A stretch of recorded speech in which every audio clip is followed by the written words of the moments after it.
Hello doctor, ഈ breast cancer പറയണ ഭയങ്കര പേടിയായിട്ടുള്ള ഒരു കാര്യമാണ്. ആൻഡ് ഇപ്പൊ കുറെ ആൾക്കാരുടെ ഇടയിൽ അവർ ഡിറ്റക്ട് ആവുന്നുണ്ട്. അപ്പൊ ഒരു യങ്സ്റ്റർ ആയിട്ട് പ്രൊവാക്ടിവിറ്റി എനിക്ക് എങ്ങനെ അവോയ്ഡ് ചെയ്യാൻ പറ്റും?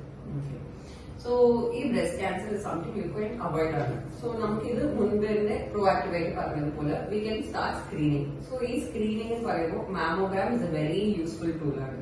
ഈ മാമോഗ്രാം നമുക്ക് ജനറൽ ആയിട്ട് പോപ്പുലേഷൻ എടുത്ത് ഒരു ലേഡീസ് എടുത്ത് we will tell them to do from 40 to ആ പ്രായം മുതൽ you will do every other year. So ഇങ്ങനെ ചെയ്യുന്ന സമയം if your mammogram has any problem അപ്പോൾ you will have an increase frequency over year ചെയ്യാൻ ആവശ്യം വരും. പക്ഷെ if you have a family history എന്ന് പറയുമ്പോൾ യുവർ മദർ ഇല്ല നമ്മളുടെ സിസ്റ്റേഴ്സ് അങ്ങനെ ആരെങ്കിലും if they affected in breast cancer ആണെങ്കിൽ you will have to start very early. ഒരു 30 വയസ്സ് തൊട്ടേ you will do something advance like MRI and ഒരു ജനറ്റിക് ടെസ്റ്റും കൂടെ ഉണ്ട്. അത് ചെയ്താൽ you will get better screening results.